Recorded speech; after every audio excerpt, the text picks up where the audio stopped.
son of a Bolsonaro supporter who is running in the election here in this country, who has no shame in betraying our homeland, going to the United States to ask for American intervention in Brazil. There's no traitor. Joaquim Silverio do Reis would be ashamed if he knew that there's a presidential candidate who goes to the United States to ask for American intervention in Brazil.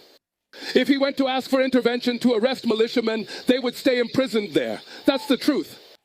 So, comrades from FIC2, you know me, and they're bothered because they know I'm going to win the presidential elections again.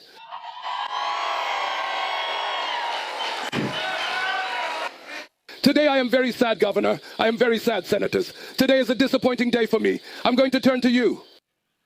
I am very sad today about the news that the U.S. Secretary Marco Rubio said that the United States said that our criminals here are terrorists and that the Americans cannot intervene. Why am I sad? First, because this so-called Comando Vermelho, this so-called PCC, they terrorize Brazilian communities, Brazilian society, and the people on the outskirts of this country. They are terrorists.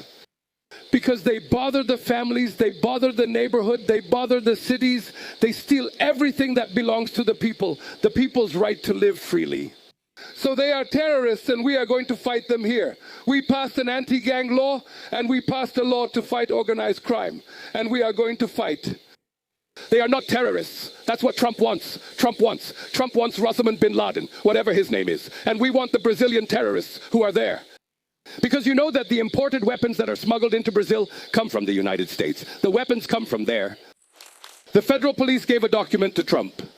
Brazil is willing to work to fight organized crime. And let's start with your state of Delaware, which has money laundering by Brazilians. Let's start there.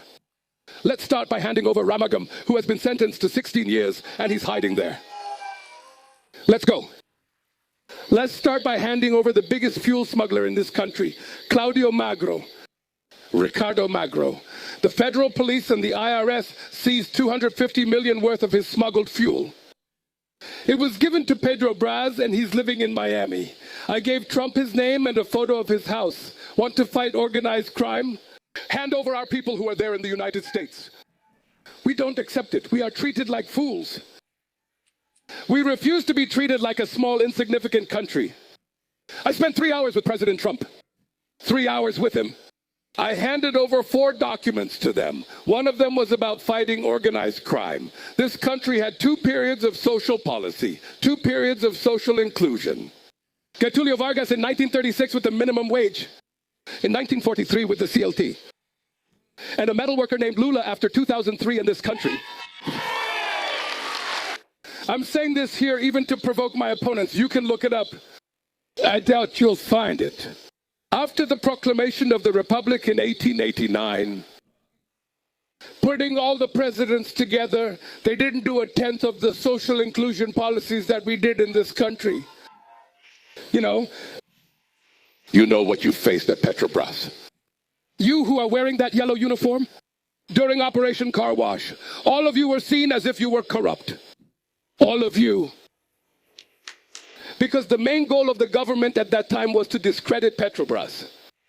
Always with the goal of discrediting Petrobras in order to sell it. You have to sell Petrobras. It's having losses because there's corruption. It's because there's a lot of corruption. It has to be sold. That scoundrel politician is only there because of corruption. The same thing happens with Moro. It's important that you know what you want from life. A country is only sovereign when it is in charge of its own destiny. We are not some banana republic where anyone can give their opinion about Brazil. We are going to learn to respect ourselves. And Magda knows that when I invited her to be president of Petrobras, I want you all to know, I still dream of having a distributor. I had already bought one, senators. I had bought, comrades, a gas company, a gas distributor. In my first term. The president was Jose Eduardo Dutra. And why did I buy a gas company? So we could try to regulate the price. Because many times Petrobras says, it's been 10 years since I raised the price of gas at Petrobras. But the distributors raised it. So I bought a company. What did they do? They sold it. Because those without administrative competence invented a term, manager. Do you know what a manager is? It's someone who dismantles public assets and gives them away for free, like with Petrobras, Sabesp in São Paulo, and many other companies. The manager. Because of incompetence for not knowing how to manage, because of incompetence for not knowing how to deal with workers. He said, it's better to sell. That's how the privatization process works. This country, Magda, some time ago before we arrived, the roads were practically sold at giveaway prices to business people. And that price the businessmen charged was added to the toll. Who paid? The people. What was the change that we made? We don't privatize companies. We grant concessions. And we don't have a concession fee. We don't want money. We want the beneficiary to be the person who uses the road, the driver, the trucker, the guy who's going to visit a family's house. If you don't charge a grant fee, you can have cheaper tolls. Compare our tolls throughout Brazil with the tolls from other governments. You'll see that while in Sao Paulo the toll was 8 reais for every 100 kilometers on the 381 in Minas Gerais, it was only 2 reais and 50 cents because the goal was the people, so it was for the people. So, it's important for us to be aware that a company like Petrobras, it needs political guidance. Magda knows. I will never interfere in the activities of a company that's listed on the New York Stock Exchange and that has a competent woman in charge. I would say that I have competence with her. But she has to know. She has to know. Because if it works out, it's wonderful for Petrobras. If it goes wrong, the president takes the fall when things go wrong. She knows that. I'm tired. Lava Jato was the biggest lie in this country's legal history. And I'm telling you this because I could have left Brazil. I could have acted like Bolsonaro supporters in Miami, asking Trump for protection. I could have gone to an embassy. I chose to go to the federal police and stay locked up for 80 days. To prove it, the dirty trick they played on me. And my revenge. It was my innocence. So, comrades, those of you at Petrobras, know this. It's important for you to be aware.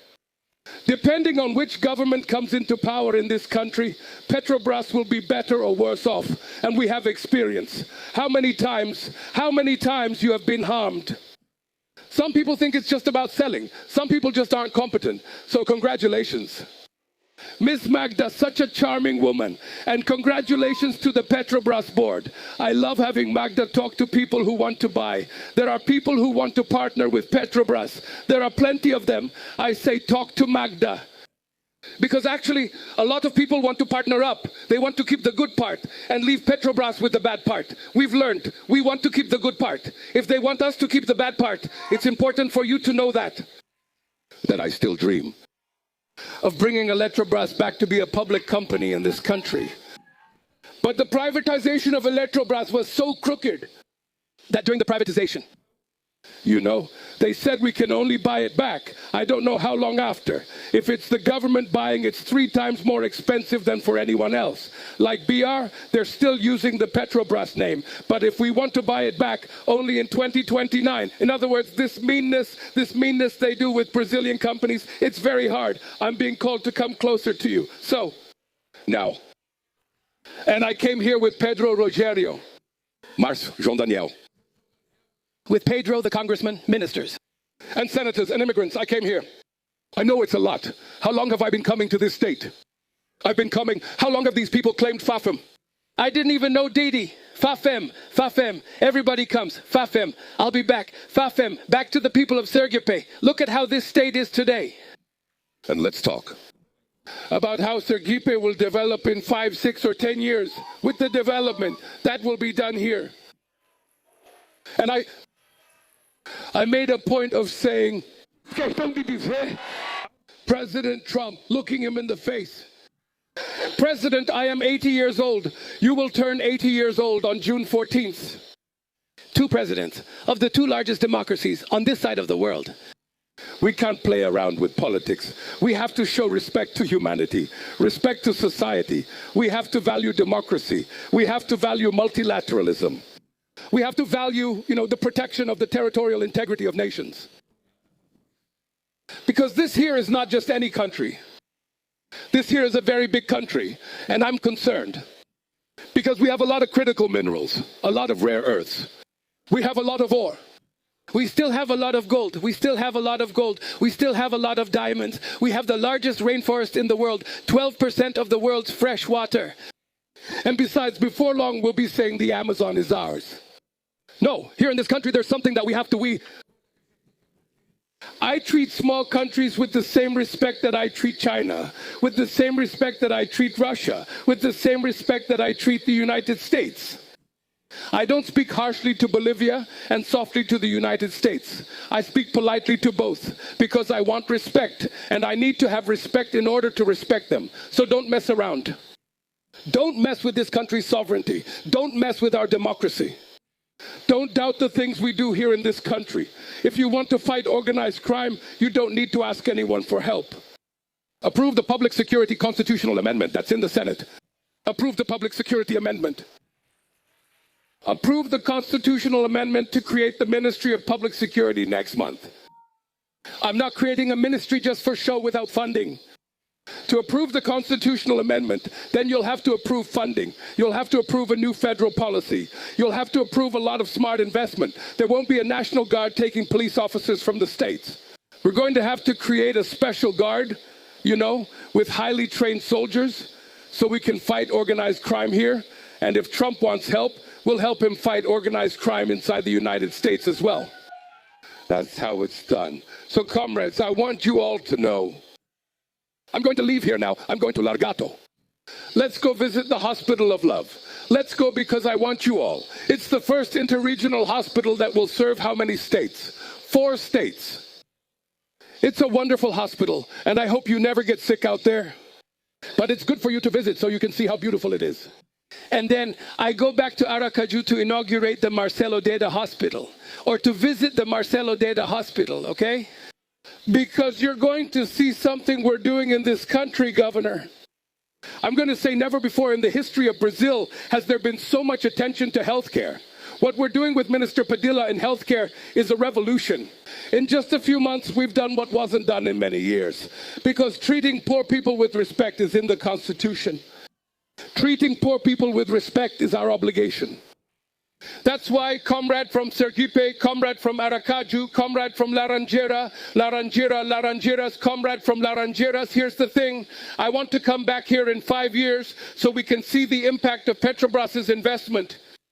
May God bless the oil workers. May God bless the people of Sergipe. May God bless the press. And may God bless me as well. Because I keep asking to live to be 120 years old. If I don't ask for Jesus Christ's blessing every day, I'm in trouble. Take care, everyone. Good luck, and may God bless us.